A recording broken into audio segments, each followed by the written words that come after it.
Turn the light here. There we go. My face look blotchy. Ooh, that looks not fun. That's okay. My face is blotchy. No big deal. All right. Hey guys, happy Wednesday. Hope you guys are doing good. All right. So how are y'all doing?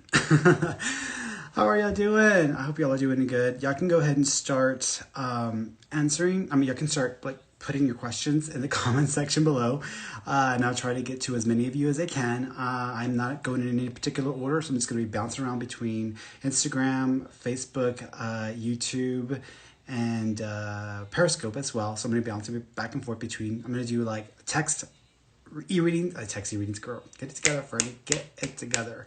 I'm going to do readings, text form first for like the first 20 or 30 minutes, and then we'll start switching up and going into video mode.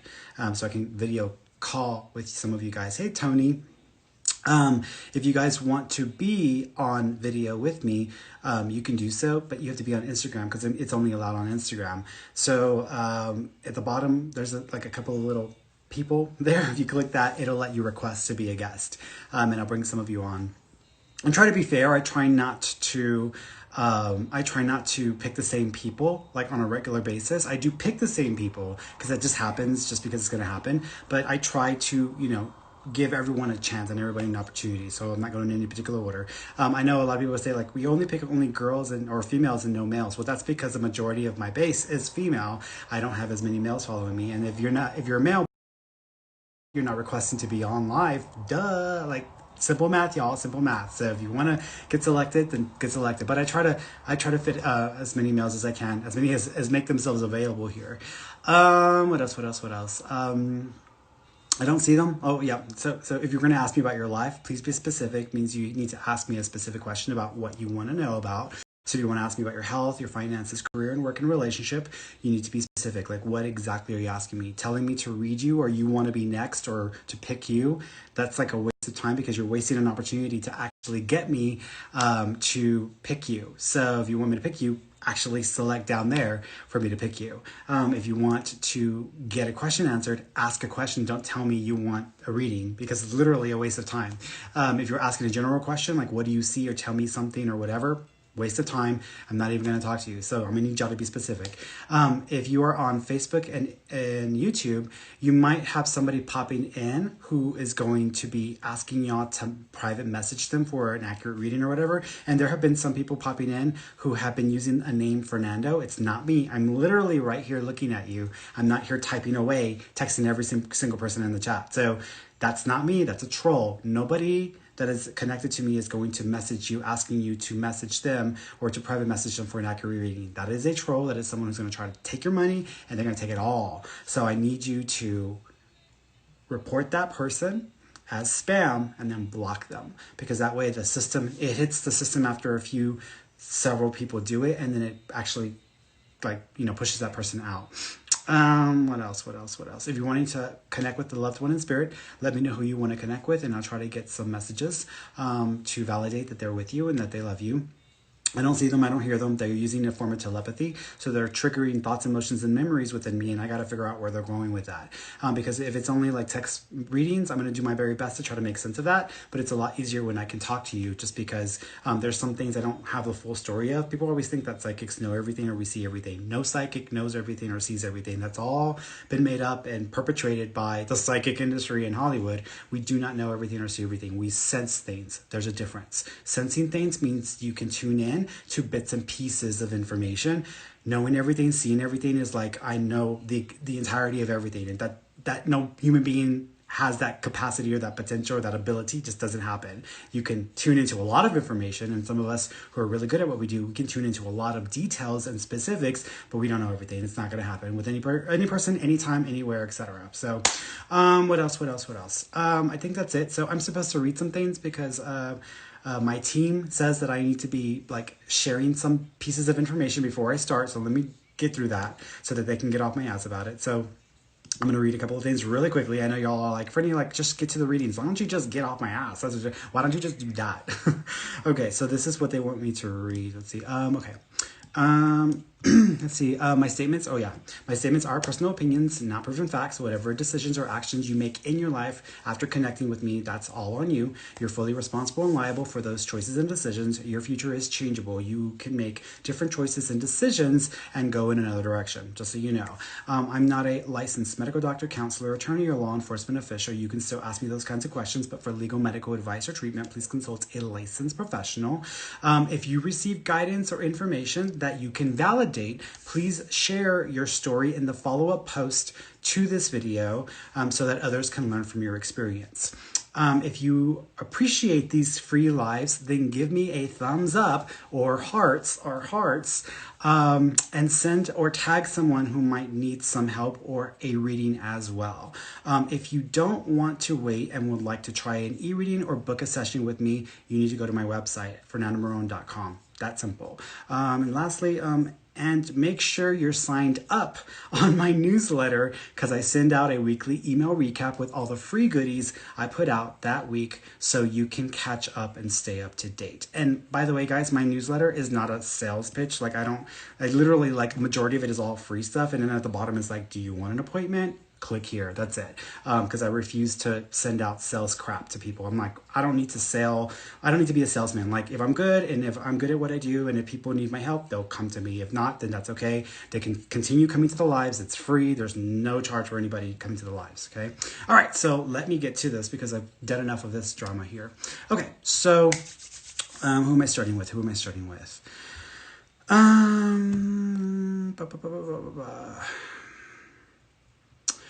Rhonda Coronado.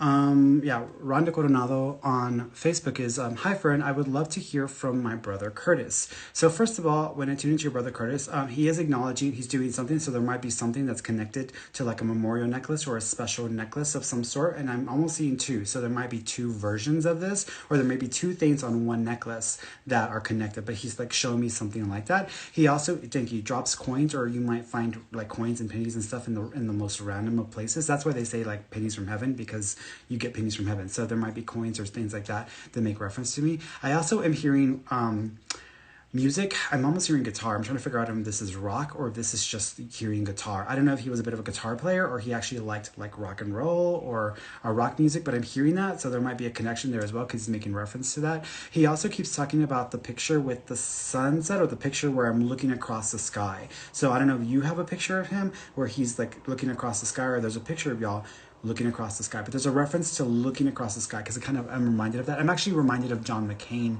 and Meghan McCain, and they have this special picture before John McCain passed away where they're sitting out on a bench and they're looking out to like the mountains and stuff in Arizona. But for this, I feel like I'm looking out at like the sunset. That's what I'm reminded of. So there might be a connection to that, okay?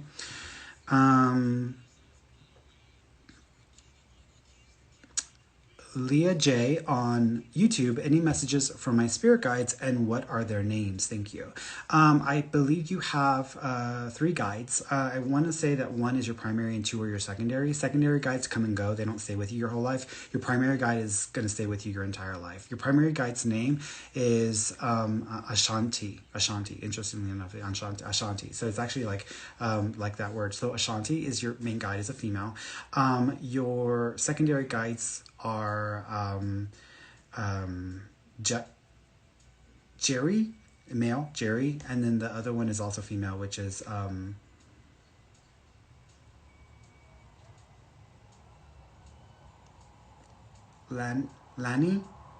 Laney or Lanny. It's like Laney or Lanny. I almost want to say Alanis, like Alanis Morissette, but I don't think it's A. It's like maybe L. So it's like Lanny or Lenny, but it's a female, okay? Message that they have for you. They want you need to get realistic with yourself in regards to your finances, either because you need to make some tough decisions that you're either waiting to do or putting off, or you're not completely seeing the full picture regarding your finances. That may cause you a lot of stress and anxiety. So you need to pay attention to that. So they're kind of wanting to focus on that. It's funny because it's a very like practical thing that they're bringing up, but I feel like this is their way of trying to help you to either get stronger in your finances or prepare you for some things that you may need to be a little bit more in touch with. Okay.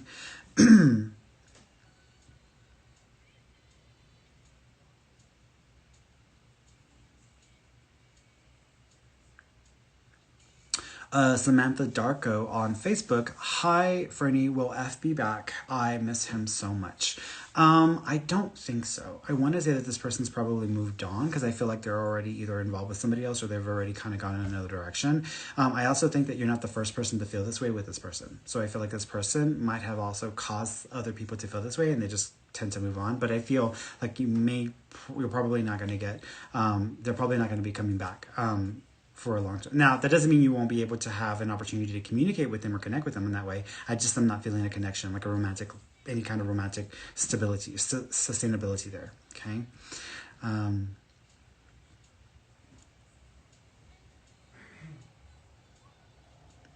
Celeste Moore on YouTube. Do I have an angel? And if so, do you know their name? And do they have any messages for me? Angels don't have names. They don't even have personalities. They're not physical people. A lot of people, when they talk about angels and names and stuff like that, they're actually referring to guides and they mix the two up. So you have guides, but angels are just like forms of energy, of love, and of connection. So it's just a vibrational like form of energy. You can believe whatever you want. I'm not telling you not to believe in it the way that you've been believing in it, but that's not been my experience, nor has it been anything that I've been told by those on the other side. For me, they're always like, people get confused with angels and guides. And if you believe that your angels are your guides, you're going to see them the way you choose to see them because that's what you believe. So that's pretty much what I believe. What I know. Your guide's name is Kimara. It's a female. Kimara. Okay. And message, you might need to work a little bit on healing or repairing some of the relationships with an individual in your family, another female, I believe. It's probably a sister or mother, but there might need to be some healing or some work done to kind of resolve or bring it to peace. That doesn't mean you have to go and like fix the relationship. It just means that you need to come to peace within yourself around whatever that's about, okay? Let's go over to Instagrams.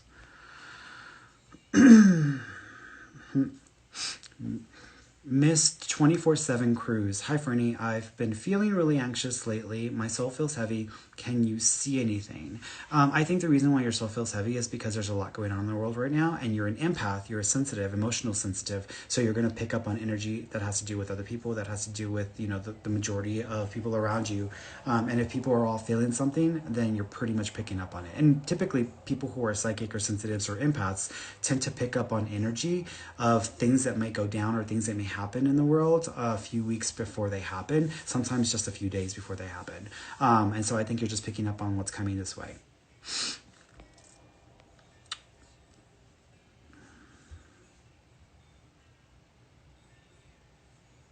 Chelsea Gilmore 97XO. Fernie, I've been hearing weird noises around my home. My mom is my only past loved one recently. Is it her? I don't believe it's your mom. I believe that it's an animal. I think it's like a squirrel or a possum or something that's gotten into your house, or that's in the attic or in the walls or something there that I feel like it's more to do with that. With that being said, mom has tried to get your attention with lights. So you either have been experiencing or have the experience of lights kind of flickering or acting a bit odd.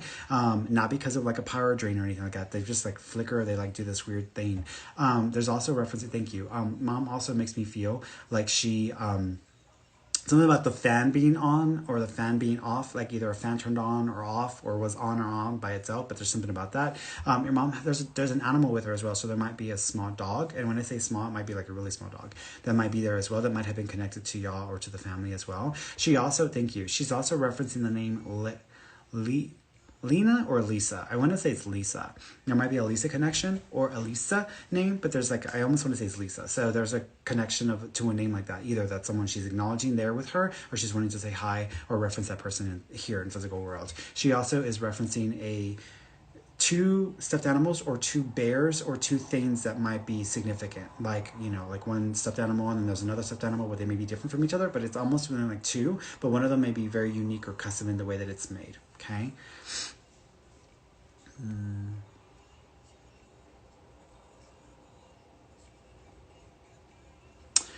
NB Velasquez. Hi, Fernie. Do you see a job advancement in my career? Not right now. I think you may have to wait. There's an opportunity to change your role. I wouldn't call it an advancement. It's just kind of switching over into a different role or kind of sliding over, which might work for you, but I feel like that's like in 7 months, I think. Then there's another opportunity a year after that that I feel would be like an advancement. So I would say 7 months, you might just have an opportunity for a change at work, but then in a year and 7 months from now, you might have an opportunity for an actual change in your role or your position. And that might also include a change of location as well.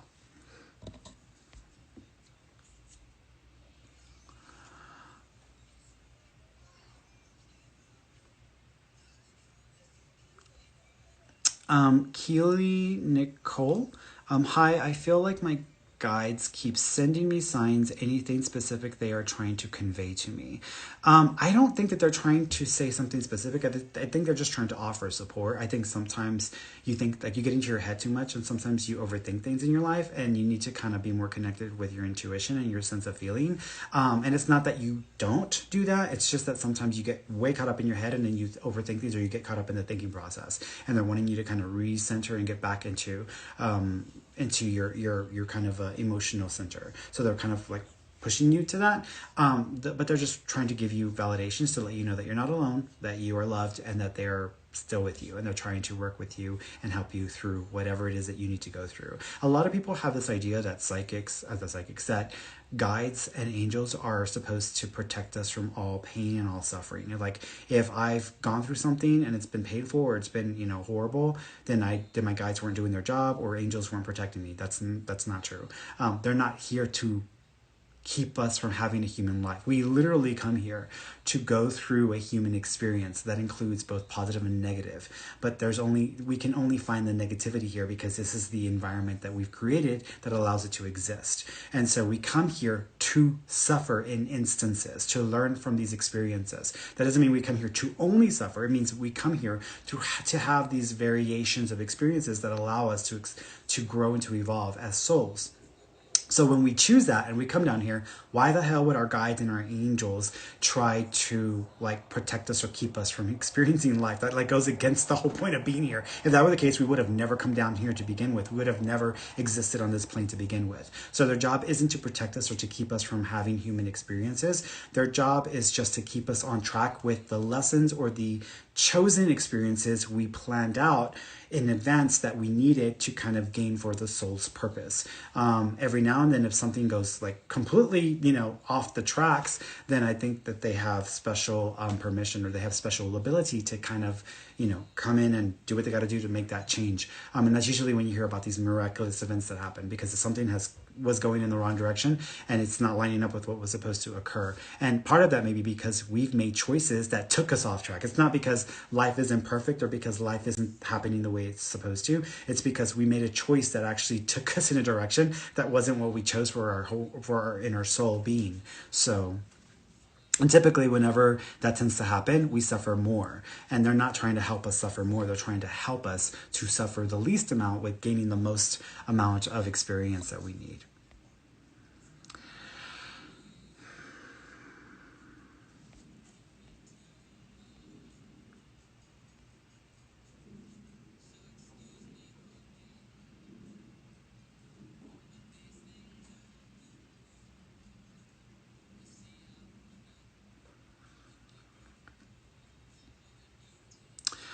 23 Angeline 23. Hello Ferny. I just got out of a toxic relationship a few months ago. I started talking to a guy and wonder if we are meant to be in a relationship. Any messages from my spirit guides?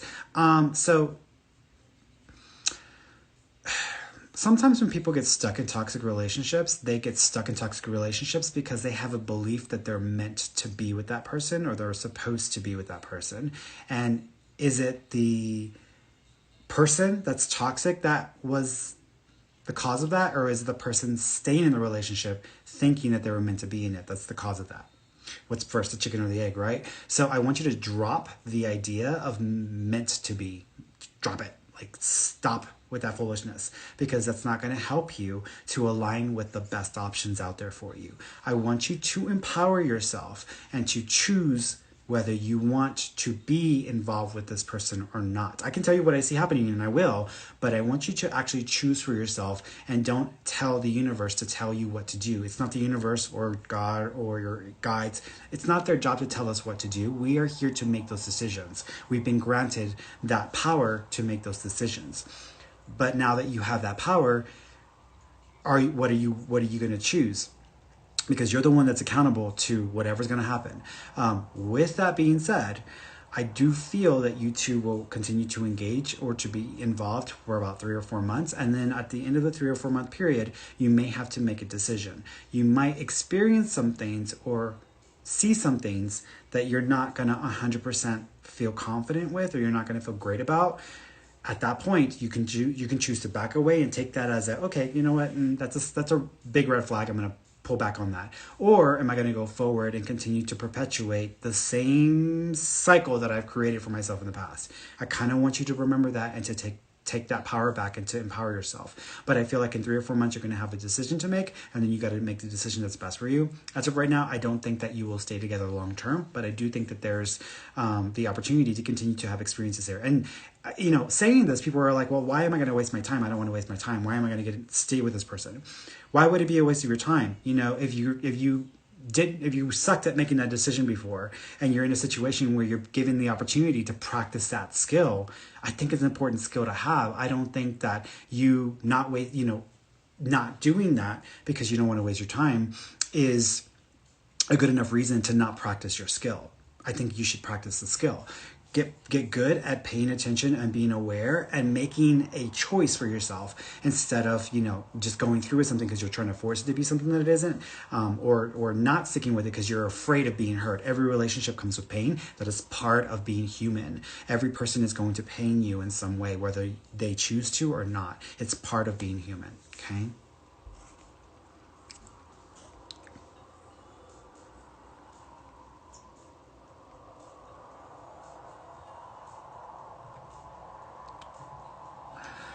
Fit Girl Latinas. Hi, Ferny. Can you please tell me if you have any messages from my grandparents, Marguerite, or Oscar, or from Maria Candelaria?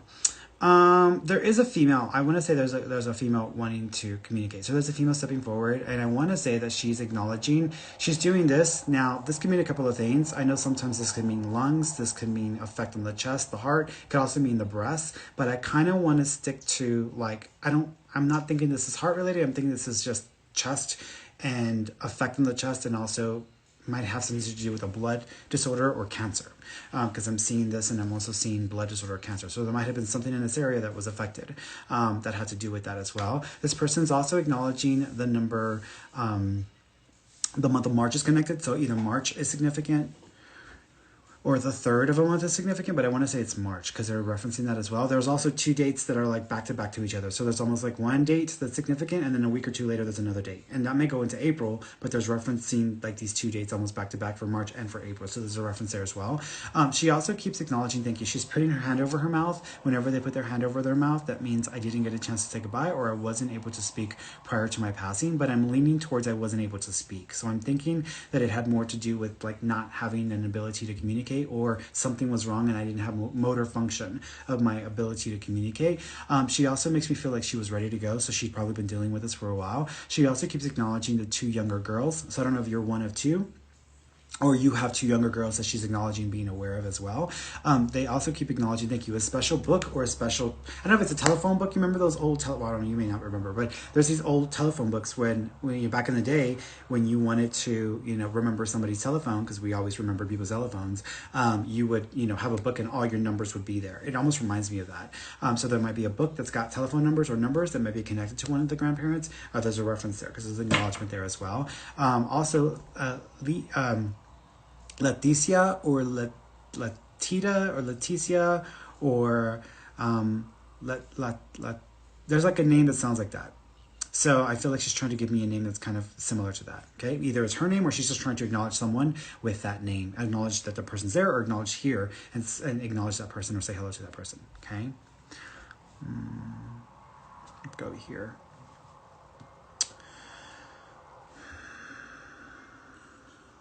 Helen Swire Comer. My son Ricky passed 3.5 months ago. His birthday is today. I could really use a message from him. So the first thing he is acknowledging is that he loves you very, very much. And thank you so much for trying to honor him and trying to speak well of him.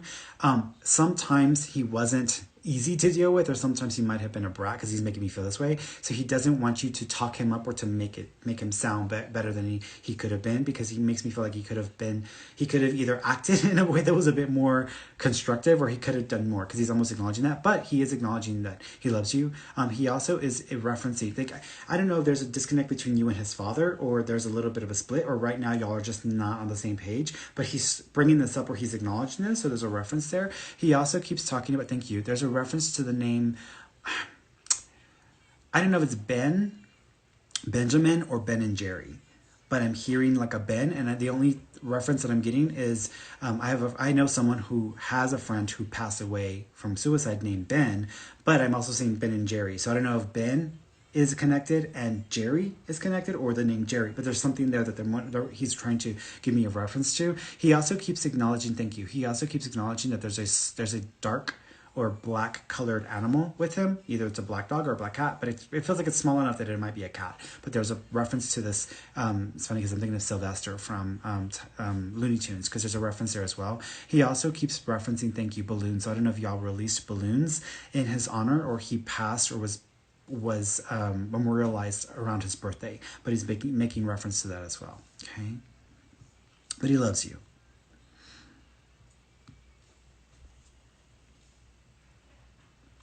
Adriana Aguilar, hi Ferny on YouTube. Hi Ferny, can you tell me what I was in my past life?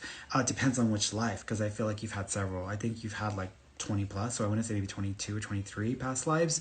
In one of your past lives, you actually worked on a train or a railroad station or a rail car. So you actually worked, I want to say you were a male in that lifetime, and you were, I don't think it was a conductor. It was like someone that like dealt with passengers or greedy passengers.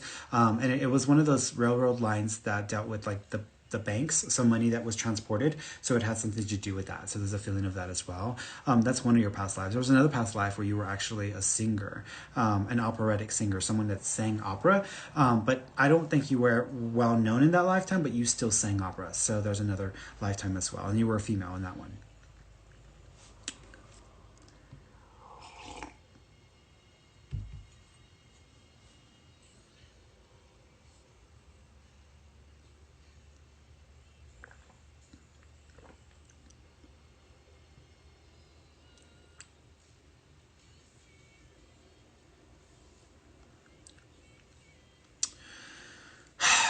Robin Sellers. Hi, Fernie. My nephew was killed. Do you have any messages from him? Things don't add up.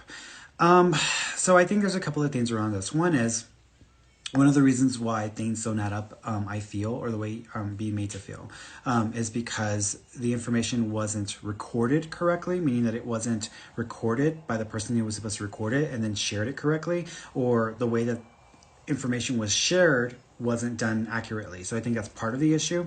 I also think that there might be a misunderstanding on when this actually happened, or exactly what time this was supposedly happened, because I feel like there's a discrepancy there as well. So there might be something off with that also. He is acknowledging two people, so there might be two people that were present when he passed away, or that might have been aware that something was going on. But he's not necessarily pointing the finger, he's just acknowledging people being present or people being aware, because he's acknowledging that as well. He also makes me feel, thank you, he's doing this, so he's pointing to himself. So he is making me feel that he may have put himself in this situation, or he may have brought about his own passing. So even though I know you said that he was killed, he's acknowledging, he's almost like blaming himself for putting himself in the situation, because he's acknowledging that as well. He also makes me feel, thank you, there's lots of communication issues around this whole thing, because I feel like just communication in general around this is just a little off. And I feel like there's a misunderstanding, or there's miscommunication about what's supposed to happen that night, and something was something wasn't understood and it didn't follow through, or just things were misunderstood and it led to this as well. He is making me feel like there will be clarity around this, and there might actually be clarity either by the end of this year or by the end of next year. The reason why I say by the end of next year is because I could be off by a year, and I think this is possible that this might be next year. But I think that someone will give more information and more detail that might kind of solidify like what actually happened. And I think that those details or that clarity will be received by the end of next year. I do think that someone may be pursued in a way to try to make them responsible or to pursue them as if they're the guilty party.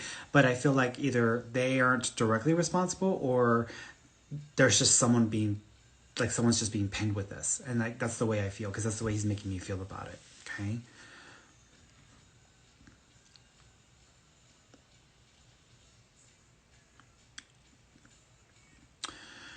Rhonda Coronado, hi Fern, I been off of work for a couple of weeks to do with a neck injury and back. Do you see me returning? I think it might take about a month and a half before you go back to work.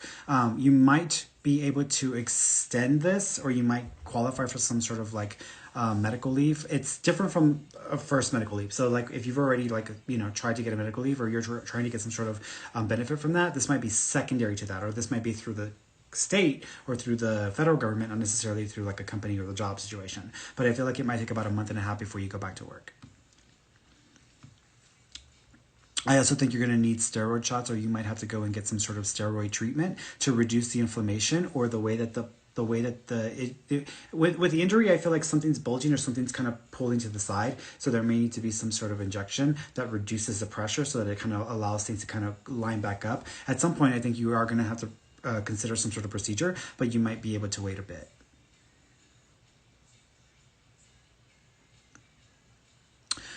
Stephanie Crowder. Hey, my grandmother passed away about a year and a half ago. Just curious if she has a message for me.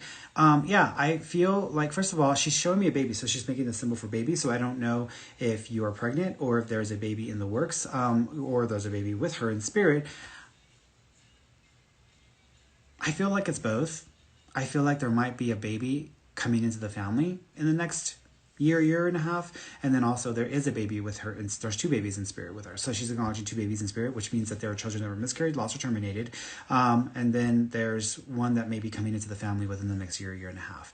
She also keeps acknowledging, thank you. I don't know if you used to be in like acting when you were a kid, or you used to do a lot of stage performances, or there's something about you like just like trying to get attention and singing or whatever, but she's almost making fun or poking fun of you, like being loudmouth or just like messing with you. So I feel like she's just trying to like have a good laugh with you. She also keeps, thank you, there's a smell, and I feel like there might be like a lavender smell or a lily smell, or the name Lily, or the word Lily is significant, but there's something about this because I feel like I'm smelling this. So there's a reference to that as well. She also talks about the number 44, which is an odd number because I don't usually get them that large. So that could mean January, March, or April. That could be April 4th, or there's something about the 44 that is connected because she's making reference to that as well. She's been in the vehicle with you a lot. So you might experience her a lot when you're in the vehicle, and butterflies are connected to her.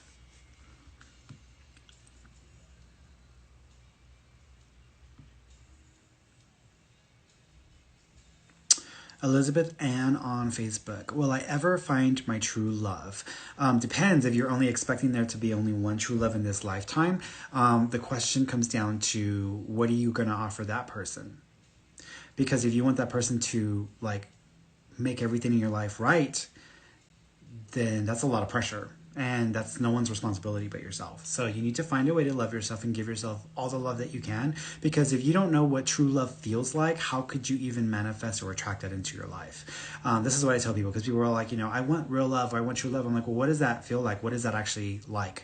Well, it's like, like The Notebook, or like this person or that. I'm like, no, like, you can't even relate to it. Like, you can't even relate to it. You need to learn to love yourself authentically and know what that feels like. And if you can practice that, there's a really good book by Cheryl Richardson called The Art of Extreme Self-Care.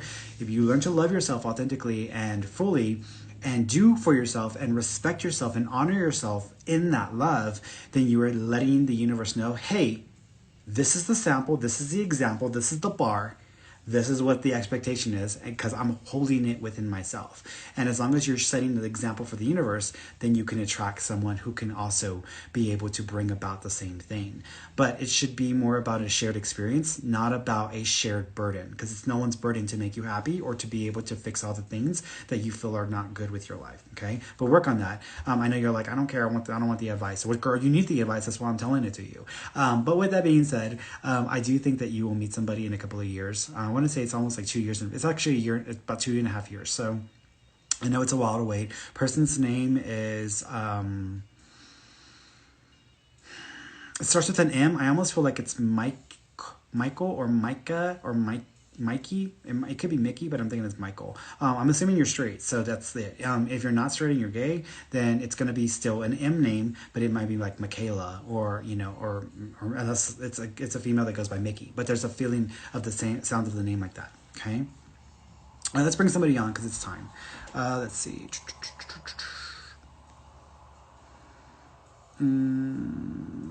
Let's go with Meli Narbona.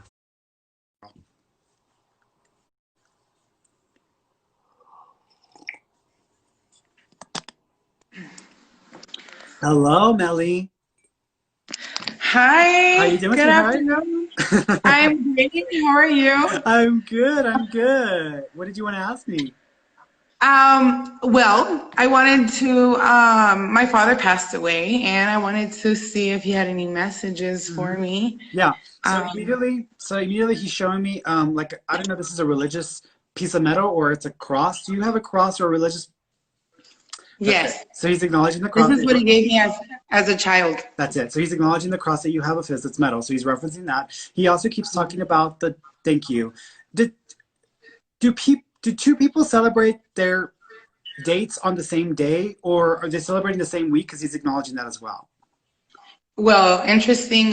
His birthday is the same day as my grandfather's birthday, and then he passed away on my grandmother's birthday. Okay, got it. Yeah. He's acknowledging like two things in one day or at the same time, so he's acknowledging that as well. He also, thank you. Is there a Chris or Christopher or Christian name that's also connected? Because he's bringing that up.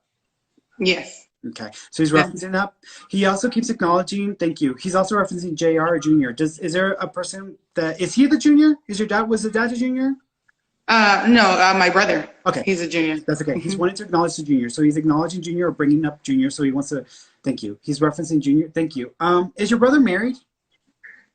Engaged. Okay. He knows about the marriage, or he knows about the engagement, and he's wishing him well. He's also laughing because he thinks it's going to be very funny to watch how that's going to go down. So he's acknowledging that as well. Oh my God. That is so funny. It's almost like, I don't know if your brother's watching this or not, and I hate to be messy, but it's almost like what do y'all think? It was messy. Okay, because it's almost like, what do y'all think is going to happen? So he's laughing because he thinks it's funny to see what's going to happen and how. Oh, Dad! Oh my God! This is not like this person for your brother, or they not feel like that's like he's just like, you know what I say? Like he's just being pendejo. Like he's going along with him. He's just being like, you know what I'm saying?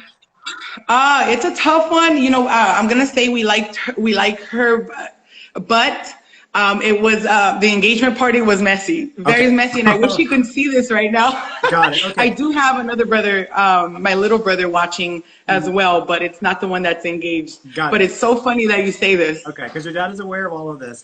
Also, do you know who has the Mickey Mouse shirt or the mouse shirt? I don't know, it's Mighty Mouse or Mickey Mouse? Mickey Mouse, I did. Got it. So he's acknowledging that as well. Also, do y'all have his slippers still? Or sandals? My mom may have. Okay, because he's acknowledging either slippers or sandals. He's also talking about thank you. Your mom might have smelt him because he's making a smell for me. Did he ever do any kind of like repair work or construction work or anything like that? Repair work on cars. Okay. Yeah. Because there's a smell of like when I've been working with machines or working with stuff that sometimes she might smell randomly when nobody's been there. He's acknowledging that he'll come around with the smell as well. He's also, thank you, he showed up in your little brother's dreams. So he's acknowledging the little brother and how he showed up in his dreams. But your little brother either freaked out or he got scared because he couldn't see the colors or he couldn't make out because it was so dark.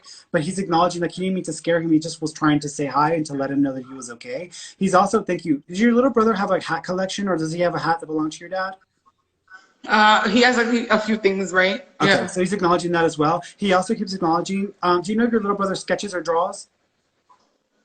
No, I tend to like just doodle and stuff like that. Or recently I picked up the No, I hobby think of it's painting and stuff. no, it's the little brother. I feel like it's like I'm drawing. Either I'm getting his. I'm sorry. You know what? Did your little brother get a tattoo, or do you know if he's getting a tattoo for your dad?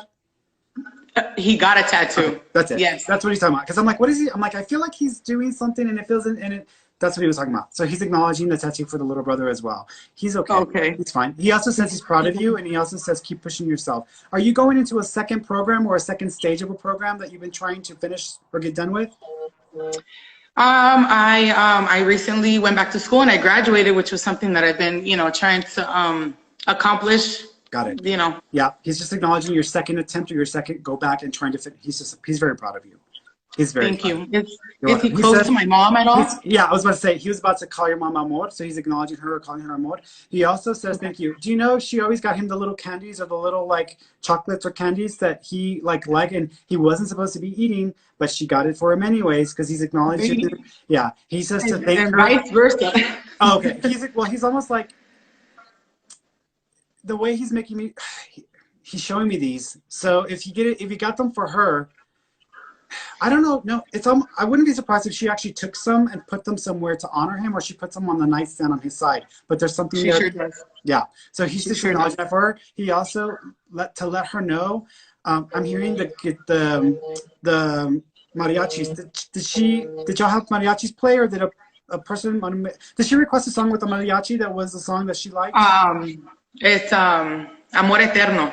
She Ah, loves it, and that it's was the amor. mariachi. That was the amor he Yes. was trying to say. That was the amor he was Oh trying to say. yeah. Because I was like, where's he going with the Yep. amor? That's what he was talking about. So he's just acknowledging that.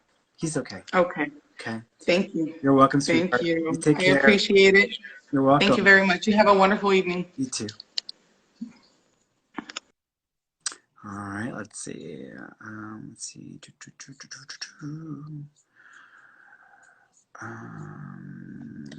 Let's do Tori.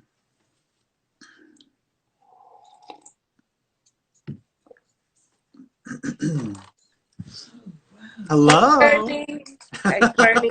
I How know you I'm doing? looking You're crazy. fine. You are so I'm fine. just having a bad day. Like, Yeah. just thinking about my mom. Mhm. And the doctor called me and said that like my white blood count is like steady going low. And I just don't know. Do my mom have a word like Mhm. for my health? And Mm-hmm. Yeah. So first of all, your mom says that you need to stop trying to take care of everybody else, and you need to take care of yourself. Because she's like, you keep worrying about trying to help other people or fulfilling obligations, and you ain't doing enough to kind of focus on your own health. Because she's acknowledging that.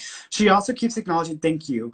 Um, have you been feeling any weird lungs or respiratory stuff like fluid or any kind of congestion there? no, like right now I feel stuffy, but I've been crying. Like, Okay. I really, Here's did you ever smoke or vape? yeah. Okay. That's not helping you. So she's almost like, you need to be careful because there may have been some things caused by that you need to pay attention to. It's funny because your mom is trying to just say hi. She just wants to talk to you. But I'm seeing all these other things that you need to pay attention to. Here's the thing. Have you been tested for sickle cell anemia? No. Okay, you probably need to see if there's something going on because I feel like something's going on with the individual cells where they're not getting what they need nutritionally, so they can't replicate or they can't do what they need to do to fight off any kind of infections or any issues that may pose a threat to your thank you, to your immune system. I also feel like you need to be cautious of what you're eating because your digestive system or your intestines is more sensitive. And so if you're eating certain types of food and you start to feel cramping or bloating, there's something going on with your digestional tract, which might be contributing or adding on to all of this going down as well. Here's what I'm gonna say. From a psychic perspective, I do feel like this is gonna rebound or you will see an improvement. It might take 3 or 4 weeks. And I also think they're gonna put you on 2 treatments. One is for something that is connected to a disease that you don't have, but that may actually work in your specific case. Another thing is that they're actually gonna put you, I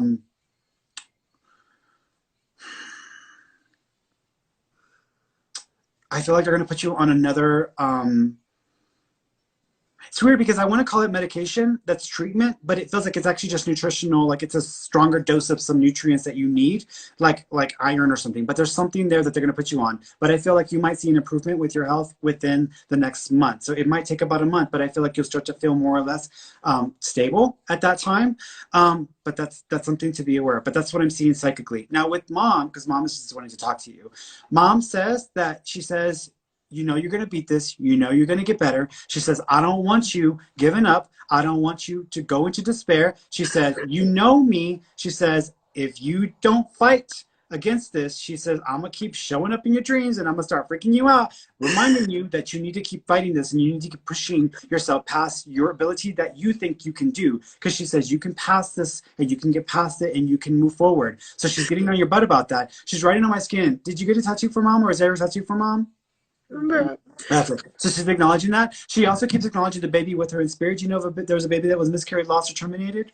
Yeah, I remember the three we was talking, the four we was talking about. Got it. Because she's acknowledging that as well. She also keeps talking about. Thank you. Is there a Ruth or a Ruby name? No, There's an RU name that she's wanting to reference, and she's connecting it to either a neighbor or a church. So do you know of someone by that name that would have been connected to either the neighborhood or a church? Oh, neighbor Ruth. Okay. Next door neighbor. Okay, got it. So she's acknowledging the Ruth. So is Ruth passed? No. Okay, she's just wanting to probably say hi to Ruth. So she's probably just acknowledging Ruth or saying hi to Ruth. She also keeps acknowledging, thank you. She also keeps acknowledging,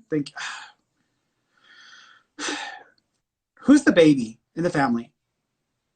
What you mean? Like the baby, like the grandchild. Is there a grandchild for mom? Is she talking about Trey? What is she saying? Is that the grandchild? Is that your nephew or the grandchild? That. So she's showing me a grandchild. She's talking about something with the legal issues or the court case or the court appearance. You know what she's talking about? Mm-mm. Okay.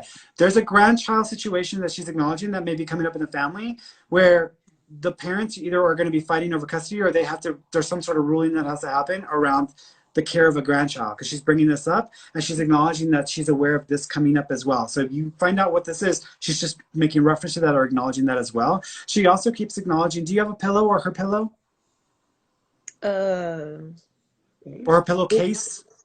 We have her bed probably, but I'm not. Oh, that's okay. If you have her bed, she might just be trying to acknowledge like you having the bedding or having the bed. So she's just making reference to that. She also says that she sends you the birds. So you're going to see birds or you're going to have encounters with birds. That's also coming from her as well. She also keeps acknowledging a ring. Do you know if there's a ring connected to mom? Yeah, I still have my little baby ring. Got it. She's just acknowledging the connected ring, so she's referencing that as well. She doesn't want you to stress yourself out. She's like, there's only so much you can do. She says, I understand that, but she's letting you know, she says, thinking that there's no way to fix this is not going to fix this. It's only going to cause you to go into despair. It's only going to increase your body's permission from, because you're telling your body a lot of things. The way you feel, the way you think is telling your body something. And when you allow yourself to go into this place of there's no hope, you're telling your body, give up. There's no point in trying. And your mom is acknowledging, she's like, you do not want to do that. She says, you have no idea the power that you have over your body. And she says, it's going to get better. But she says, you got to follow the doctor's orders and you got to listen to what they're telling you. They're trying. Thank you. Did they want you to go back in for another test? Well, I went back in for another test yesterday, and she called. Now they want to send me to a specialist. Got it. The specialist is going to be able to help you. The specialist is going to know exactly what's going on. They're going to put you, I believe they're going to put you on 2 treatments. This should help you feel better. But you're going to have to feel bad. I do feel bad. Right. But right now you're crying, you're upset. That's feeling bad, sweetheart. That's feeling bad. You will feel better about your situation, your condition in about a month. But the specialist has to do another test to figure out exactly what's going on. It's a deficiency. There's something you're not getting enough of in your blood, and they're going to put you on 2 treatments, which will resolve the issue. Okay? Ferny, Sarah, I've been here with her trying to comfort her, and she hasn't been eating really since her mom's passed, and she's lost like severely. And I'm telling her it's your diet and your grieving and all of this is and she's scaring me, Ferny, because she's saying stuff like she's gonna transfer everything in my name tomorrow. Yeah, because she's in despair. She's in despair because you are in despair, and because you feel like you can't move forward without her being here and being present with you. And she's not having it. Your mom is not having it. And she's acknowledging that you need to take care of yourself and make yourself a priority. You can't be looking at everything else outside of yourself and not make yourself a priority. She wants you to make yourself a priority. If you fail your mother, you're going to show up there and she's going to be very disappointed. Do not disappoint her because you know how she gets. So you need to take care of yourself. That has to be your number one priority. You have no excuse for dying. You have zero excuse for dying because right now, every decision, everything you're doing in your life is a choice. And you are choosing to let yourself get worse. It is on you. So you're the one that has to fix this. Okay? You're the one that has to fix this. Mom is where she is. You're going to see her again. But if you're putting yourself through this, you're going to look back on this and you're going to be like, holy crap, I should have done something different. I should have let this happen to myself. You're going to feel crap, like crap. I talked to enough people there that they regret things. Do not let this be a regret for you. Do you understand me? You have zero excuse to let yourself fall apart because you have doctors trying to help you. Some people don't even have a chance to go to a doctor. You have every reason to live. And if anything, make your life about you giving thanks to your mother for why you love her so much. Do something in her name. Help other people who don't have mothers to feel loved and to feel as much love as your mother had for you. Do something in her honor.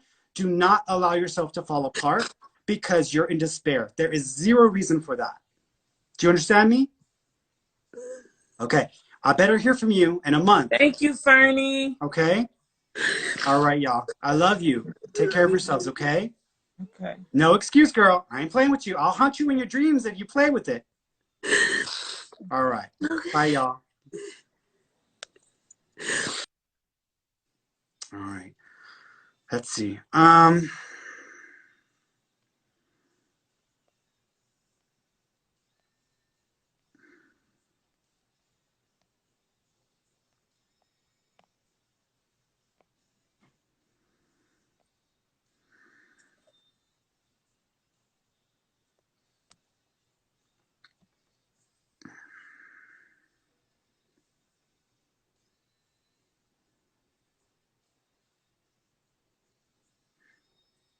I love all the well wishes y'all are sending her. Thank y'all for doing that.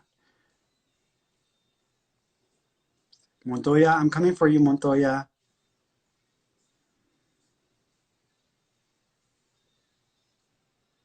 All right, I'm going to count to 5. And if you don't answer, I'll just go to somebody else. 1, 2, 3, 4, 5. Okay. Let me go over to somebody else.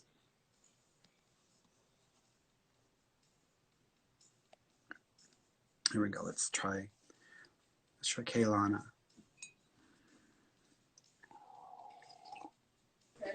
Hello. Hello. Hi. Hi, Sierra. Can you see me? Yeah. It's the Ferny guy. Okay, so my dad passed away a few months ago, and I just want to know if he has anything to say to me. Yeah. So first of all, I'm smelling smoke. Do you know if your dad was a smoker, or if there was if he smoked when he was younger? I think he smoked like marijuana. Got it. Because I'm smelling smoke, so he's acknowledging smoking. He also keeps referencing, thank you. Did your mom and he not stay together, or were y'all not able to be together, like live together? No. Okay. Because he's acknowledging like being separate. So were you not raised with your dad? No. Okay. So you were raised with your mom? Yeah. Okay. He's acknowledging that separation or not being together. He's referencing that. He says he loves you and that he's sorry he wasn't able to be around as much as he would have wanted to be for you. But he's like, it was more of a he issue, not a you issue. So he doesn't want you to feel like you weren't lovable or like you were not good enough to be in your life 100% of the time. Because he's making reference to that. He also keeps talking about the number 11, which is either January 1st or the month of November or the 11th of a month. Is there a connection to that? I'm not sure. He's acknowledging a baby. So was a baby born or is a baby due in November? November. No, I don't think so. Okay, you might have to ask the family because he's referencing the number 11 and then I'm seeing a baby. So there's a reference to a baby and then the number 11, which either is January 1st, the 11th of a month, any month, or November, because he's referencing that as well. He also says, thank you. Thank you.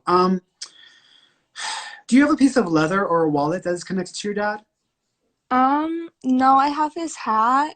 Okay, is it leather? Uh-uh. Okay, no, he's showing me, it feels like a leather, so it's either a belt or something that's made out of leather, because he's showing me something that's like brown or leathery, because he's making a reference to that, and it would have said something funny on it, like go Broncos, or so. There's something about this, because he's making a reference to something that's got leather on it, and it's got an inscription, or it's got an etching on it. So you might have to ask, because he's making reference to that as well. He also keeps, thank you, I am hearing a guitar. Do you know if he ever played the guitar, or he wanted to play the guitar? No, I don't know that. I'm seeing a guitar playing person. So did someone play a guitar for him, or did someone have a guitar player for him? There's a guitar. I'm pretty sure that either he played the guitar or there's a picture of him with a guitar in his hands, because he's showing me an image. So there's got to be something there. So you might need to, again, ask your family or ask your mom as well. Do you and your mom not get along 100%, or do y'all not always see eye to eye? No, we kind of haven't been getting along ever since my dad died. Got it. He is acknowledging that he's aware of the disconnect between you and your mom.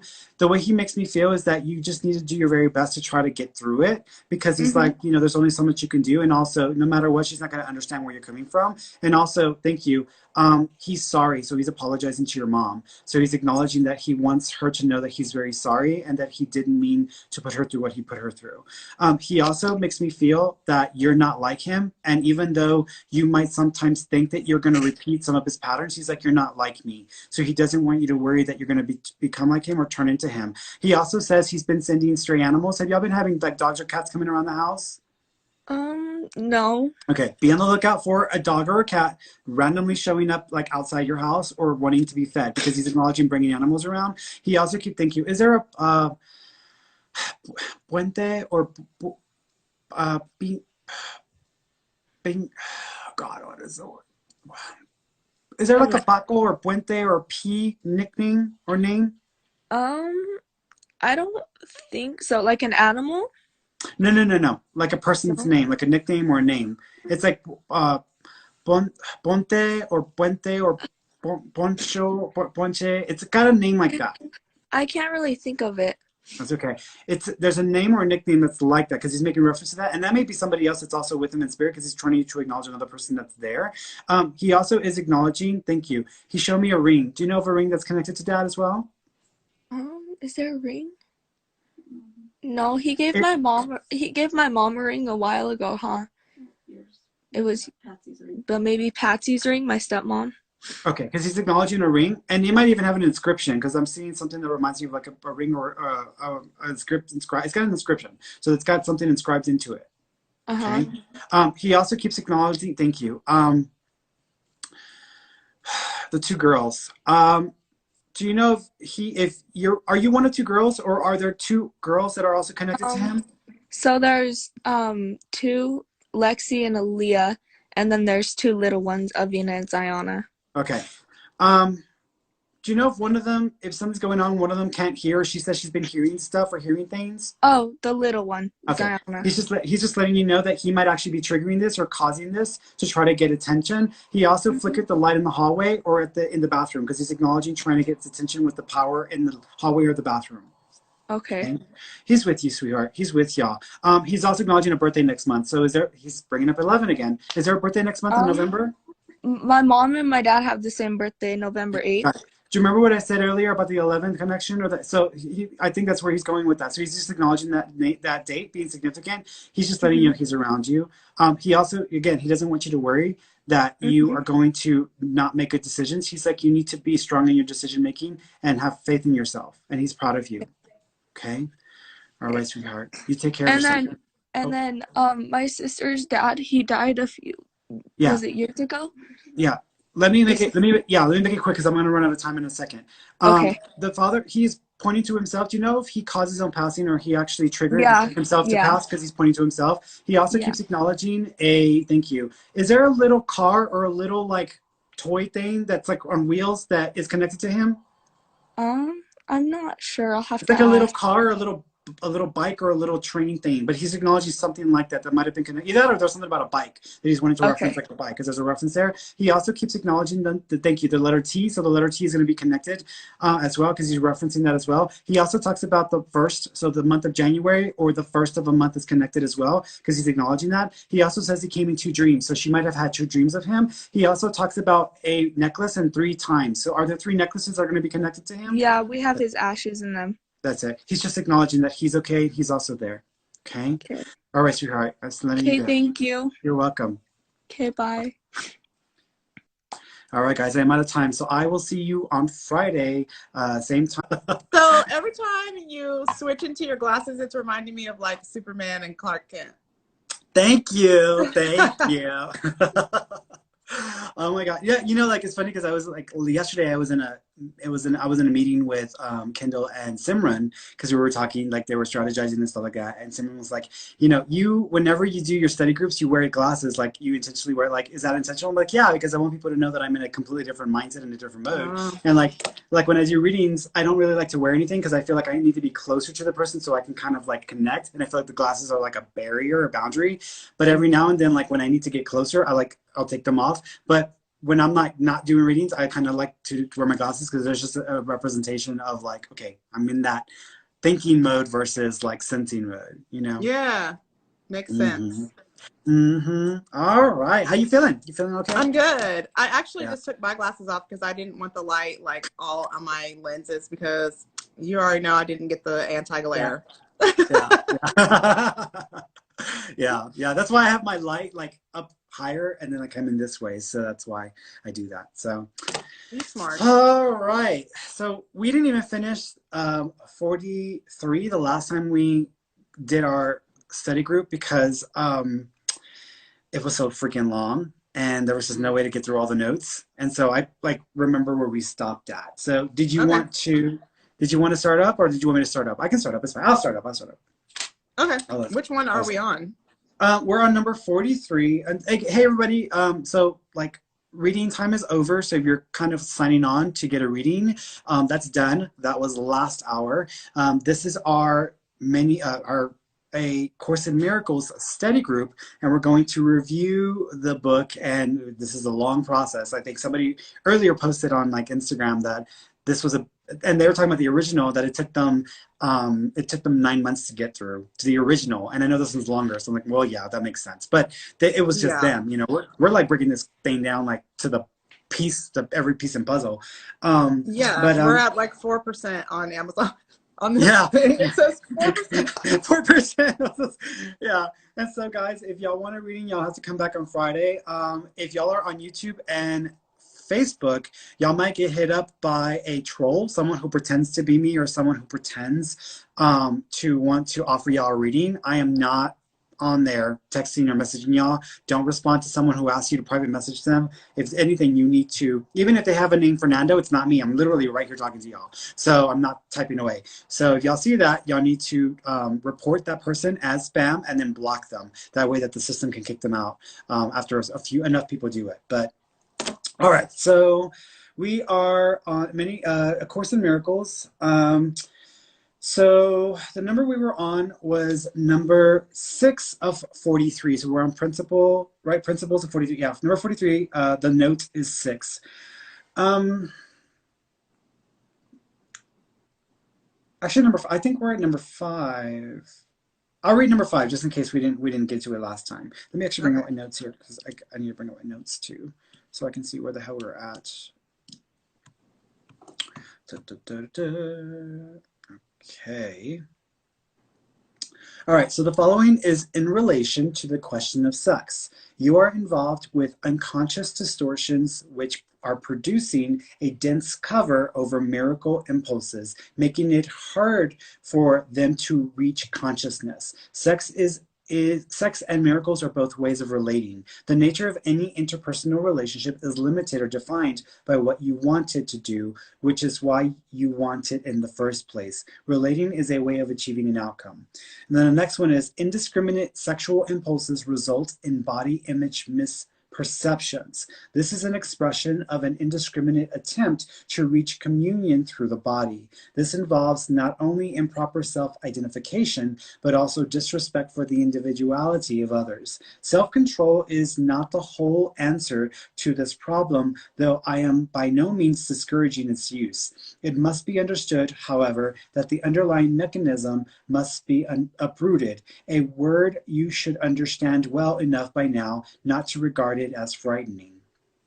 And so when they're talking about this, like they're referencing, for those of y'all following along, when they're talking about this, they're referencing the idea that people tend to misuse the experience of sex, or they deal with sex or treat sex in a different way than what it's meant to be or how it's designed to be. And sometimes they misuse sex as a way of having a very close and intimate and intense connection, thinking that it's the most intense connection, when in fact it's just a way of connecting that validates the ability to reproduce and to reinforce creation, not necessarily to reinforce the strongest connection we have to each other as individuations of source, and then also as expressions of pleasure, or of like the highest form of pleasure. So I think that's what they're talking about here. What did you get from that? I got don't be free fucking. You know, like, because I think that's a lot of what we do, because we're not able to connect emotionally, because we've all been so scarred that in order to, like, you know, let's try a relationship, you go right into sex. Like, there's not a lot of people who are like, well, let's just be friends for however long we need to get to know each other before we go there. You know, that's just kind of, I guess maybe it's a societal thing, but I mean, you just don't see a lot of it. And I think it's a shame, because I know for me, living my life that way resulted in what, like, of course, 2 kids, but also like the inability to be able to discern really well when I actually like somebody, you know? Mm-hmm. Yeah, like, I mean, growing up, I was raised to believe like that, you know, sex is something that you only share with like your spouse, or your, you know, you don't really just have sex with a random person. And it's something very private, very personal, and very, very intimate. So I always went into it, especially in like my early years when I was dating and trying to, you know, find the one. I was dating and spending time with people, and whenever sex would happen, inevitably I would expect a lot more to come from, like, automatically, if we've had sex, we must be getting married. Like, that's what my mindset was, right? And I always expected more. And of course, I walked away always feeling very disappointed, very heartbroken, and very much just almost like taken advantage of and used, because for me, that was the closest, most intimate thing you can experience with another human being. And so if you're going that far and having that experience, it automatically brings about all these other things that come along with that, and that's not the case. And I think it's a learning lesson. I think, had I known now if I knew back then what I know now, I think I would have dealt with sex in a very different way, and not taking it as seriously, and not really put as much into it. Not that doesn't mean that we can't have those moments where we connect on that really deep, meaningful way, but I wouldn't have put so much into expecting it to be all this other stuff that it really wasn't. I think if we had been able to talk about it, because we never talked about it, and I think we discussed this in maybe like one of our first book study sessions, but we never really talked about sex. So like for me, it was like I was going on like a blind journey on my own, and then of course I had watched all these movies where everybody was in love whenever they were doing it. So I was like, yes, now we're in love. No. You know? Right. The notes that I wrote for that one were, to change your intent and direction means to accept the will of the soul regardless of personal desires. This in turn allows for full alignment potential and the achieving of the highest capacity of the persona and individual. I think I already read that. I think that was already from the last one. If you intend from the perspective of physical experience, then you distort your understanding of your highest form, destiny, and ability to align with them. Sex and synchronicities are ways of identifying with connections. By becoming too attached to them specifically, the individual is only attempting to achieve an outcome for their personal will, rather than acknowledging highest form and aligning fully to its intent and being. By only using sex as a way of connection or interpreting as a most intimate way, you associate yourself inauthentically with form, which is the illusion. Sex can be used as a means of connection, but is often used as a limited form of connection. By denying yourself sex as the means of connection, it can aid in seeking deeper beingness and reinforcing spirit form. That does not mean that sex itself is an error, but the use of it as the only or a high form of connection being in error. And then also, I wrote a lot of notes. I wrote a lot of notes. If you only understand that the closest connection and form of intimate bond with another being is through sex, then it limits and stands in the way of your accessing higher self within form and through others. It should be acknowledged and resolved to release the misconception. So, more or less, like if people, I think people in today's age, they want connection. We all want a connection with each other. We all want to feel a bond with each other. And, you know, if people have trained themselves, and we have a culture that has conditioned and trained itself to only use sex as a way to connect at the most intimate form. But, you know, if you are any person that is aware or that is observant of life, you're going to have other experiences that are much more profound and allow you much more connection. You know, for me, I think I have an uncle who I was there when he passed away, and I saw him and heard him take his last breaths. And it was a very, very, very intimate and very close moment for us to be in a way connected in a way that I'd never had with that person. Like this was an uncle I didn't have really much of a relationship with. And then over many months before his passing, he knew he was dying because there was just nothing that they could do for him. And so he just showed up randomly one day at my doorstep in the morning. And I woke up and I was like, you know, what are you doing here? Like, you never visited my house. And he's like, hey, Piñeras, what's up? And then he walks in and he's got like a beer. It's like a non-alcoholic beer at that point, but I don't think he even cared. And he walked in and he sat down and he was watching. You know, he said, what was very uncomfortable for me because I was like, why are you here? And what are you doing? But he was, I guess, lonely or scared. And I don't know why he was seeking me to help him with that. But he sought me out and he hung out with me in the morning and I put on the TV and, you know, the New Adventures of Superman were there. And so we would watch, you know, Lois and Clark, New Adventures of Superman. And every morning for months, he would do this. He would show up every morning. Hey, Piñeras. And it was like, every single morning. I was like, okay, this is just, you know, okay. But we never spoke. We never talked. He never asked me how I was, what was going on in my life.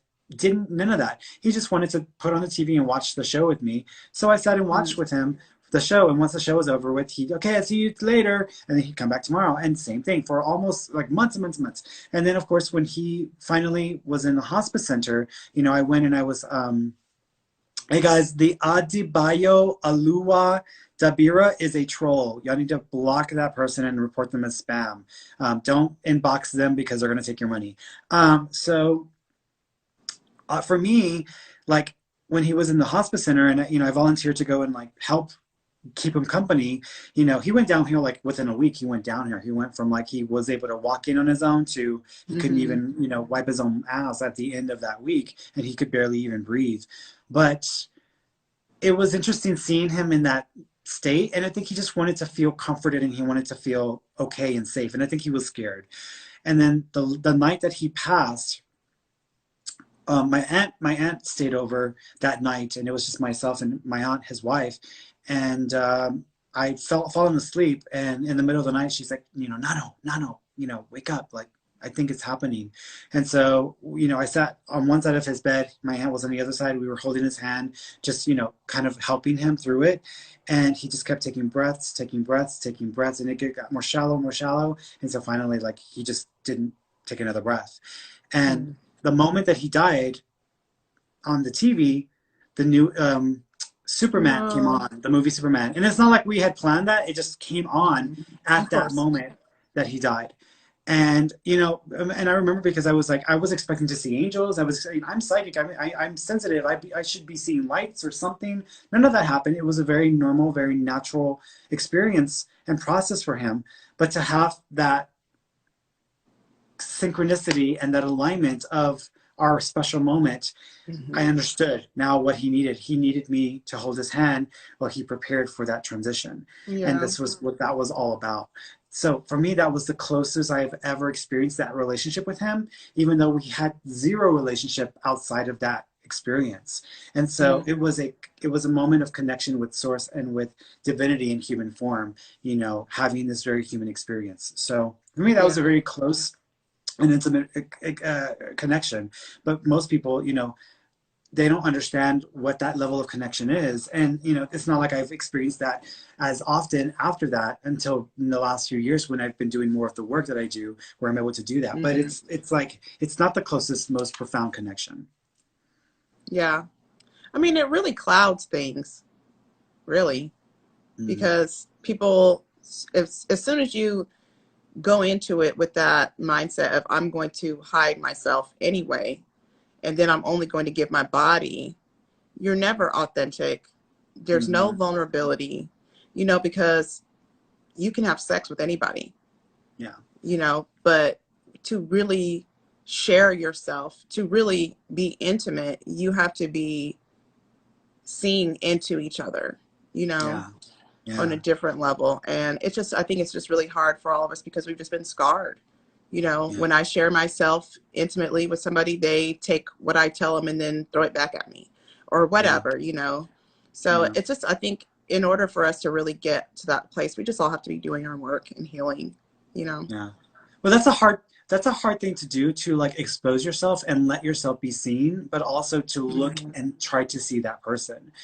You know, and I think that's why like people sometimes have trouble looking at each other in the eye, because even just under normal circumstances, because we're not used to like connecting in that very authentic way that doesn't have these conditioned thoughts around it. It's just like being vulnerable and open, and that's not easy. That's hard. That's hard. Yeah, it is.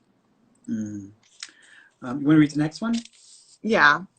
All shallow roots have to be uprooted because they are not deep enough to sustain you. The illusion that shallow roots can be deepened and thus made to hold is one of the corollaries on which the reversal of the golden rule referred to twice before is balanced. As these false underpinnings are uprooted or given up, equilibrium is experienced as unstable. But the fact is that nothing is less stable than an orientation which is upside down. Anything that holds it that way is hardly conducive to greater stability. The whole danger of defenses lies in their propensity to hold misperceptions rigidly in place. This is why rigidity, I'm like struggling to read tonight, is regarded as stability by those who are off the mark. A rigid orientation can be extremely reliable even if it is upside down. In fact, the more consistently upside down it is, the more reliable it is. You want me to read the next one or stop there? Stop there, because I think the next one's going to feed into that anyways, but stop there. Okay. Like, what do you think about the idea of rigidity and like having to, you know, individuals using things in a very solid structure, unchangeable way to hold themselves to a reality that makes sense for them, or that allows them to feel as if there's connection or as if there's form. Like, I mean, for me, the first thing that comes to mind is religion. Yeah, absolutely. And even in this relationship dynamics we're talking about, because when we're talking about trying to do something new, and even just in changing your mindset overall, like even like, look at me, like all these things, I'm like, let me get rid of this, let me get rid of this, let me get rid of this. But then as soon as I'm like, okay, I'm about to take a big leap, here goes old Michelle, like, wait, don't forget me, you know? And it's like, but I must forget this part because it's not serving me. So anytime we're having to do that, it's just like, that is what your mind is clinging to. It's like these old things that are really just like she says, shallow roots, because you can pop them, you know? Yeah. But it's that fear of the unknown taking on something new. And when it comes to religion, it's like people just really should allow themselves to broaden because they're so stuck. And it's like, if you could just a little bit, because it's really not that far off from what you know. It's just there's a little bit more that you could expand to if you would say, well, maybe the universe does talk in number sequences. Or maybe if Michelle called me and I was just thinking about her, maybe that is a miracle. I don't know. It could be, you know. Mm-hmm. Yeah, and hey guys, Ade Horlar Kunli is also a troll, just FYI. So be aware that I need to block that person as well. Yeah, I like religion. I think when you shoes are not designed in life when a child is born and they're learning how to walk and they're learning how to move and function. They start off with a small pair of shoes that are just coverings. And as they get older, the shoes grow and evolve and expand to accommodate the needs of the individual. And so if people decided you're only given one pair of shoes in your entire life, once you get to the age of 1, you get your pair of shoes, that's it, you're stuck with that pair of shoes forever. That's going to be a very painful experience for that child. And they're probably going to they're probably at some point they're going to outgrow that pair of shoes and it will no longer serve its purpose. And I think when it comes to religion, a lot of people, they use religion as a old pair of shoes that no longer serve their purpose to understand and to have a relationship with source or with God. I asked God years ago, I asked Aja years ago, like, what's the point of religion? Like, if religion has been so destructive, if so many people have suffered at the hands of religion, what is the point? Why does it exist? And the reason, what I was told was, everyone needs a pair of shoes. And some people will hold on to those shoes longer than the purpose that they have served. Others will grow into larger pairs of shoes. Some people will put on a pair of shoes that are too large and they cannot use either, and so they have to learn to evolve and grow into that. And so religion is like a pair of shoes, and decide on what you want to wear, decide on what you want to use to allow you to connect with source or with God. But there's no right or wrong pair, there's only options, and each option is only a limited form of understanding because it was still created and designed by people trying to bring sense, trying to bring understanding to their interactions and experiences with the source form, with God. So if you only stick to the rigidity of it, there's no way you can, if God is all things and all perfection, religion cannot be, because religion is a very narrow view of the creation.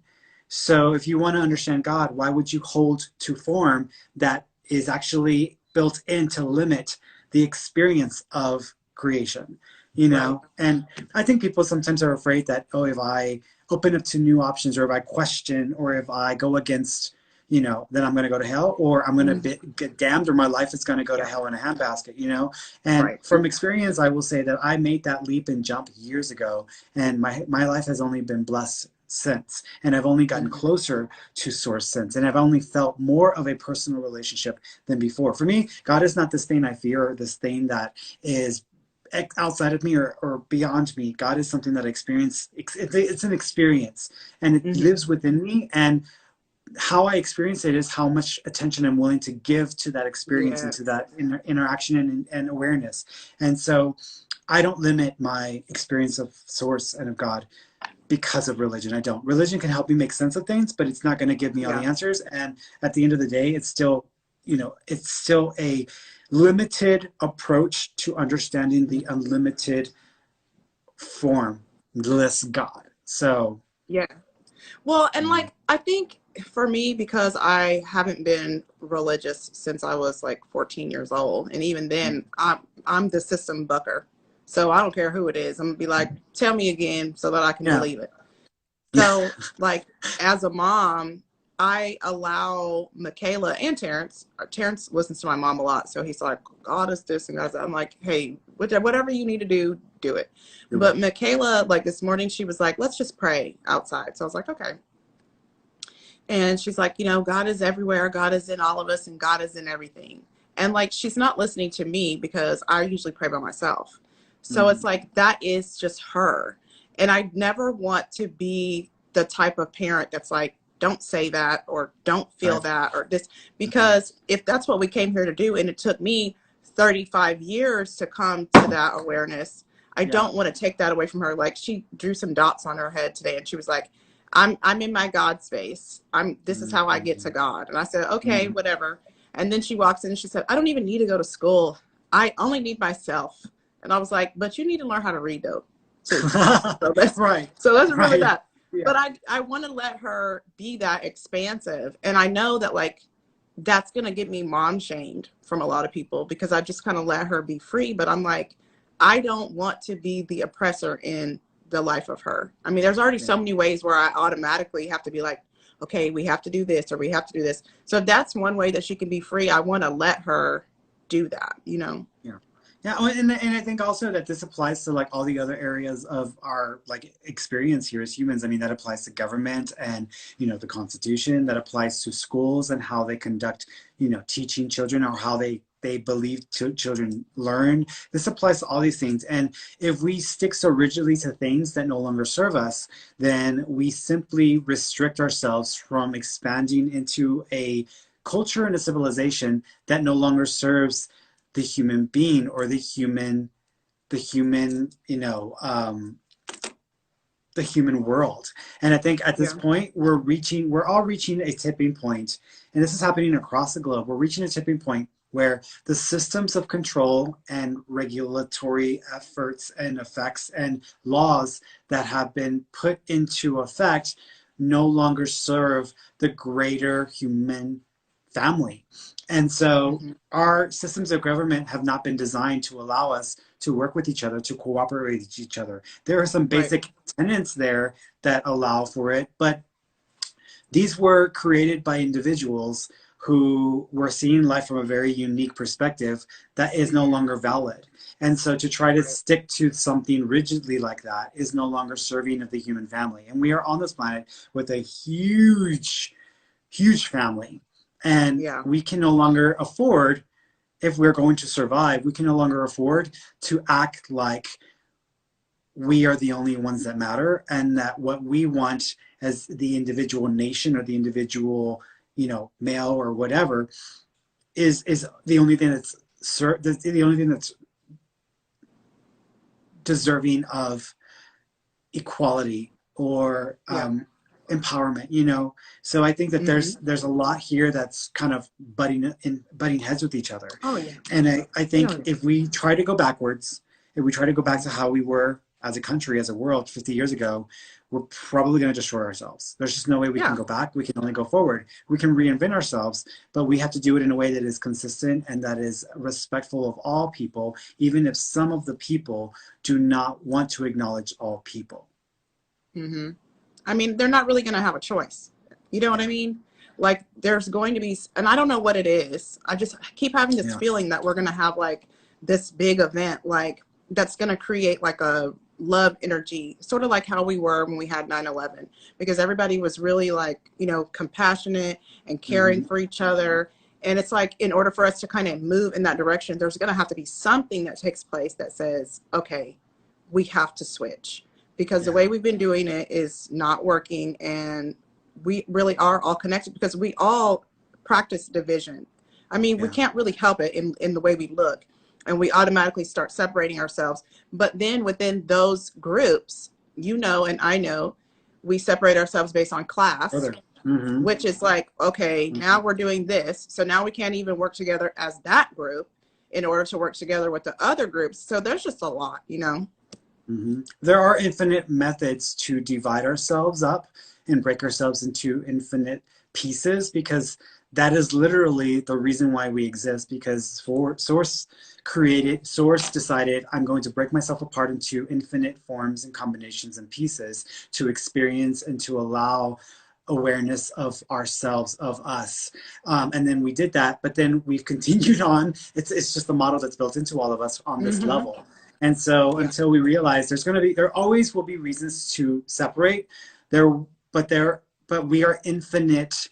We are infinite form, we're infinite love, we're infinite connection, we're infinite community. That doesn't, you know, just because we try to destroy each other or ourselves, that doesn't mean that we're still not all part of the same being. And that's the hard thing to kind of work through. What I wrote here was having the idea of having control over your connection to source through physical intimacy. Oh, I already wrote that. Having a sense of control is an error. Those who see control as a way of maintaining order or balance will invest in flawed forms of being and will accommodate more flawed forms of control despite the evidence to the contrary. Life is infinite and you can't control life. You can only try to do the best to set up a system that works with it. And I think right now it's a battle between people who are understanding this on a core level from a place of compassion and love, and people who are realizing that the loss of control is happening. So the only way to get control is to assert further control and try to force further control in a situation that is already proven that it cannot really be controlled. And if there's going to be any kind of structure or process for things to work together, then it has to be out of a choice of connection and out of a choice of cooperation, not out of a imposed, oppressive, controlling manner, because that's just not going to work. And it's not going to work. Yeah. What was the You other know, I one? saw something too this week that really kind of bothered me. Some people who were like, I'm going to vote for Trump again because God. And I was like, wait a minute. You know what I mean? Like, please, anybody watching, don't use that excuse. Yeah. But, you know, I think that a lot of people are misled and I think a lot of people were taught the idea of God or the idea of Christianity or the idea of, you know, that by flawed people who did not understand those things to begin with. When you have a whole group of people who are conditioned to believe in something and the belief itself is flawed and what they believe and how they believe it is flawed, it does not match up to what the intent is. And then you have those flawed beliefs teaching other people the same flawed beliefs and reinforcing that with further flawed beliefs. You get this whole weird mismatch of people who call themselves one thing by the title, but have absolutely no behavior that validates or that supports that intent and those beliefs and those ideals. So they're coming, so there's flawed teaching it's like the blind teaching the blind teaching. So it's almost like, which, you know, honestly, blind people teach each other much better because they understand and there's a wisdom there.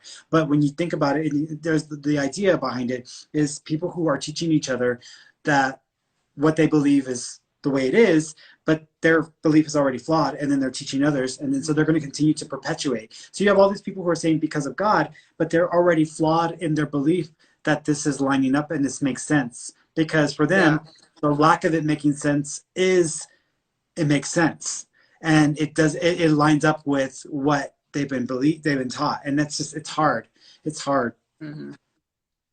When you've been taught to make bread without flour and you still think that that loaf is going to rise, like it ain't going to rise. You can't make bread without flour unless it's gluten free. And even then it's still flour. So like you got, you know, so.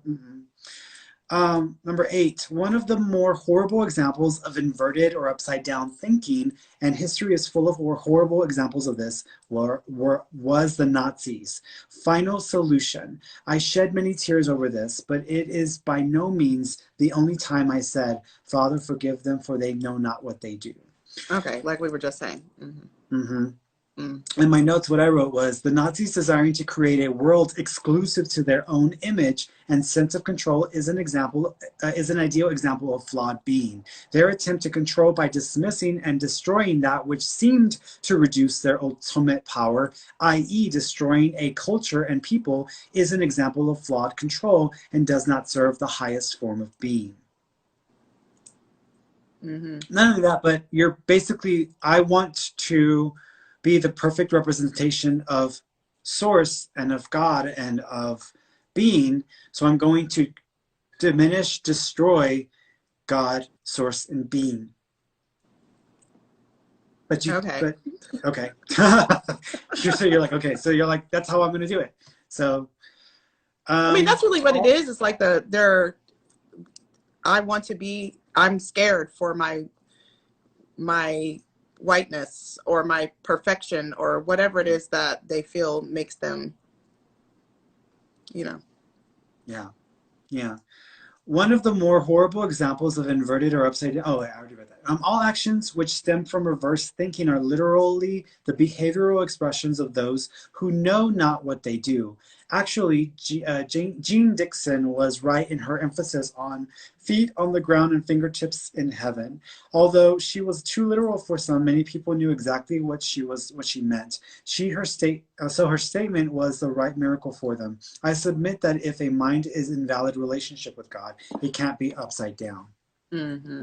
Do you know who Jen Dixon was? I don't know who that was. Mm-mm. I think she was a psychic. I'm trying to think. I think she was a psychic or something. I might be wrong on that, but many have lost sight of the end and are concentrating on the means. Remember the story about the artist who kept devoting himself to inventing better and better ways of sharpening pencils? He never created anything, but he had the sharpest pencil in town. The sexual language here is intentional. Sex is often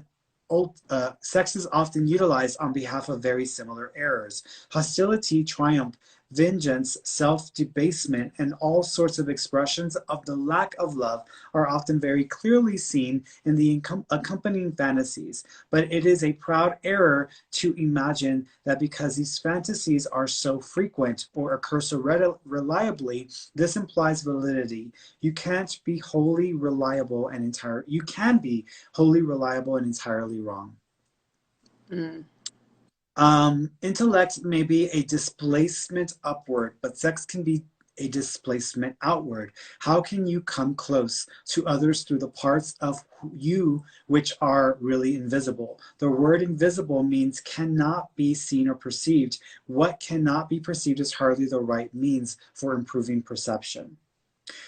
The confusion of miracle impulse with sexual impulse is a major source of perceptual distortion because it induces rather than strengthens out the basic level of confusion which underlies all those who seek happiness with the instruments of the world. A desert is a desert is a desert. You cannot do anything you want in it, but you cannot change it from what it is. It still lacks water, which is why it is a desert. The thing to do with a desert is to leave.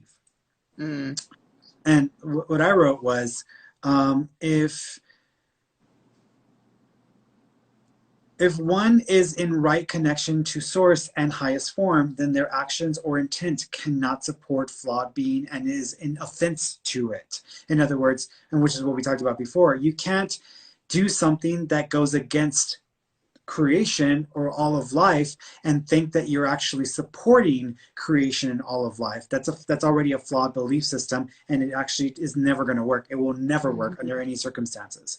If you are good at being hostile, triumphant, vindictive, self-debasing, hateful, powerful, dominant, controlling, tyrannical, and are able to achieve results from such behavior, it does not validate the behavior or raise the value of the achievement. Even if you can do this consistently and achieve consistently, it is not alignment. It is wrong being and does not reflect or support soul being.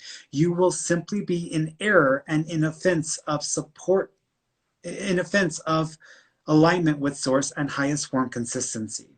Being smart or intelligent is a false sense of awareness and being. Having sex or good sex is a false sense of connection and intimacy. So people sometimes believe that the way that they I'm the strongest, most powerful, most, which, we see this already today with a lot of the people who are dictators in the world or people who want to be in control of power. We see this a lot in politics. We see this a lot with bullies. We see this a lot with people who are trying to impose their will on others. But just because you can impose your will on others, or you can control or dominate, or you can achieve that goal through these processes, it's still not an achievement. It's still not right being. You've still gone against the reality of what source is. You've basically gone against God. You've gone against the method that all of creation is following, because all of creation is about expression and the expression of form. And there's a lot of ways of doing that. So people who are very much connected to that are in their lower vibratory state, in their lower state of fear and lack. And that's not a place that you can create positive things out of. It's you can create conditions, but those conditions come out of places of error, places of flawed beings. So being smart and intelligent is a false sense of awareness. People think that if I'm the smartest person or I'm the most knowing person, then I'm superior. That doesn't measure up either, because by doing that, you've separated in the idea that you have something more than others. You've separated yourself from source. You've separated yourself from creation. This is why, like the other day when I was talking to Shannon, because I was telling him about an experience that I was going through and trying to come to terms with that. He was like, you're going to be this light bearer and you're going to bring a lot of, and I'm like, I understand and I appreciate that mindset and that intent. I never want to be someone that's above others or that's in a place higher or separate from others, because it's not what I'm here to do, nor is it what I'm here to exemplify or show or teach. And so by even doing that, I'm separating myself from source. This is why I say people who they consider themselves to be highly spiritually evolved, but then they go up in a mountain and hide out somewhere and they separate themselves from the rest of humanity, they aren't actually more spiritual. They've basically done one thing that has done the exact opposite of what the mindset is, which is I want to be aware of source and aware of creation, but I'm going to separate myself from the rest of it to have a more controlled experience of that is not being contaminated by the rest of creation. Like it's like flawed thinking already. How can you be connected to someone through the physical form when the physical form is an illusion? Supporting truest connection through physical form is a false sense of connection through illusions. It's all delusional connection and does not allow for fullest awareness of both beings. The impulses of synchronicities and alignments are not the same as the impulses of sexual connection and intimacy. Close or intense sex and physical connection is still limited to the illusion and is not reflective of the truest form of connection and being.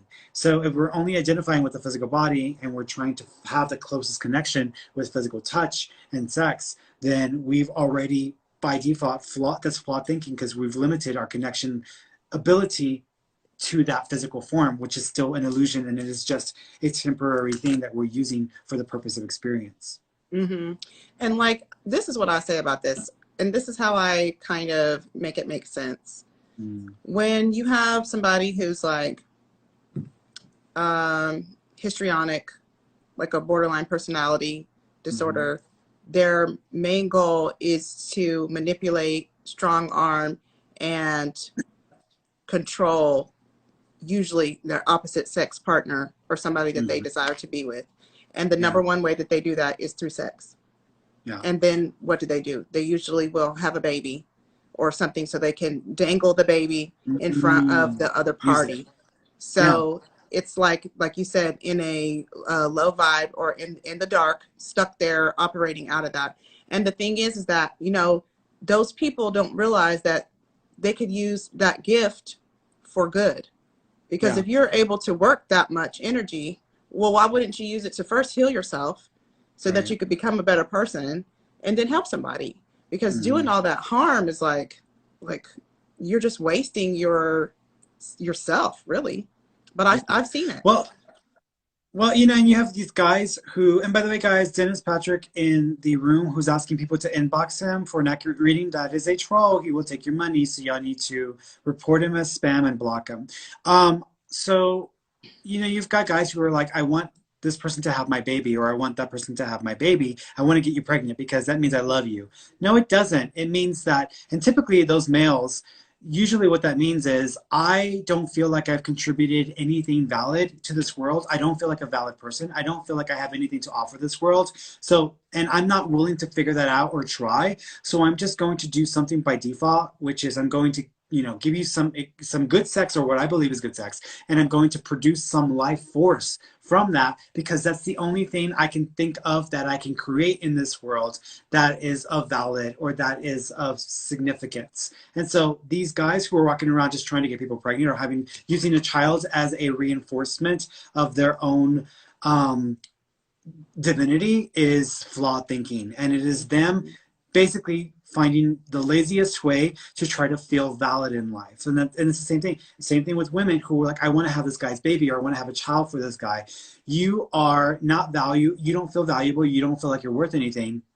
So you're offering to sacrifice yourself to give this person this experience, this child, this being, because you don't feel like there's anything else you have of value or worth to offer that person, you know? And it's like, it's what my partner and I, we talked about this, and I'm like, you know, we live in a world today where we are overpopulated. There are too many children there's too many people consuming resources, and we need to get control of that.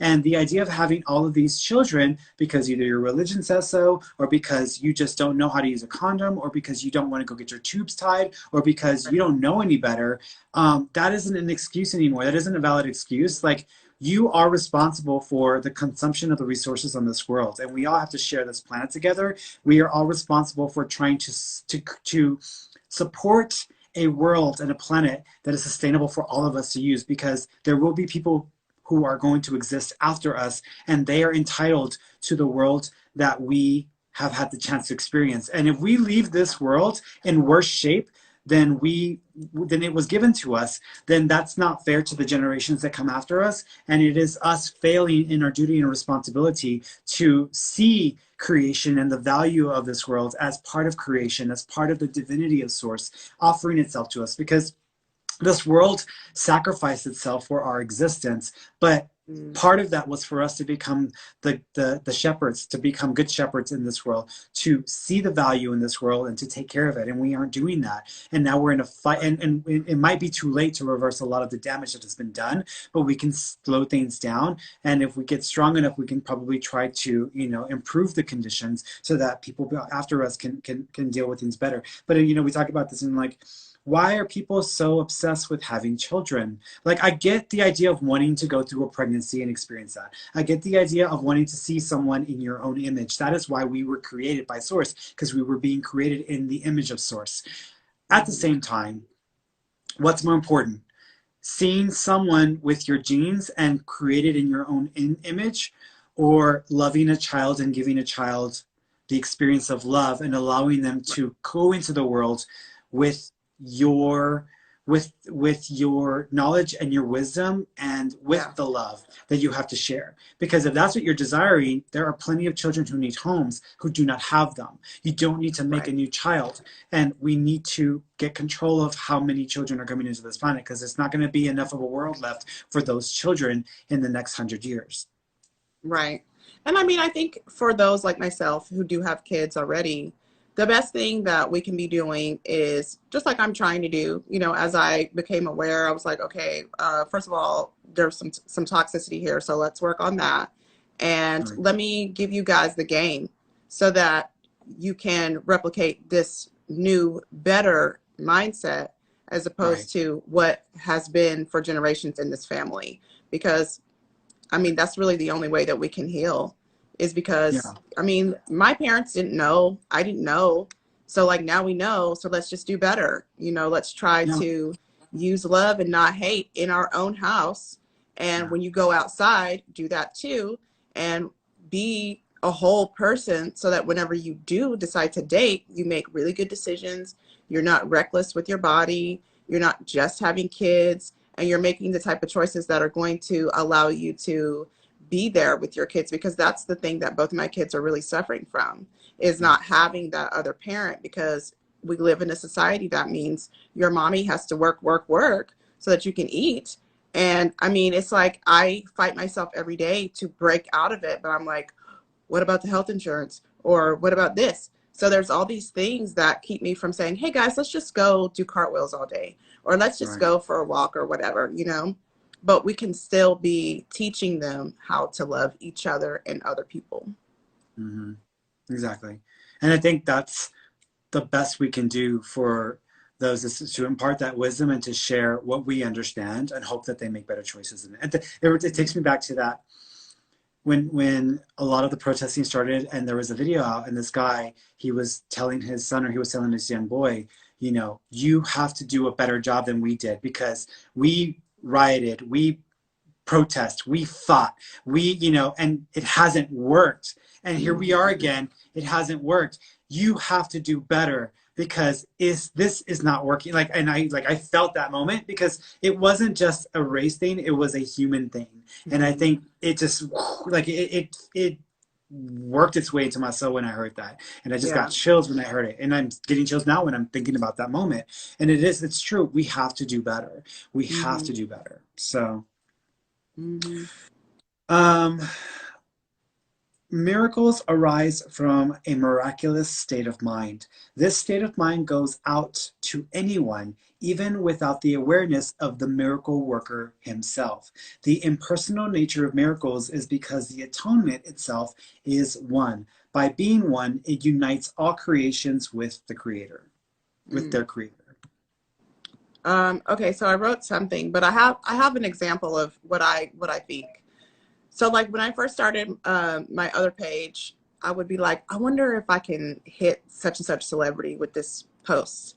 And like, for instance, I was really excited one day and I was listening to some music and I was like, blah, blah, blah, Jody Watley. And she was like, yeah, man. And I was like, yes. So every time like that would happen, I would be like, okay, so what I said, she felt it. So like, that's kind of how I look at those miracles, because she didn't have to talk to me, you know? Right. Like these people don't have to say anything to me. It's just that whatever I'm saying and feeling, they're like on the same wave, you know? Right. But I just said, when you're in a state of meditation or relaxation and considering something you need or want, or even a person you're thinking of, and then the thing comes or the person calls you or shows up in your notifications, it's because you pinged them and you guys were on the same wave in that moment.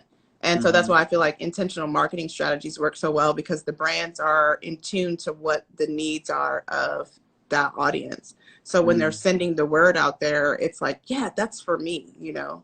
So it's like we're connecting on a deeper level than just like, go buy this, you know? I wrote, so to repeat, miracles arise from a miraculous state of mind. This state of mind goes out to anyone, even without the awareness of the miracle worker himself. And for me personally, I feel like I've been learning that specific thing like for the last year or two. Like I've been really honing in and getting very tight on what the state of mind is and what the state of being is.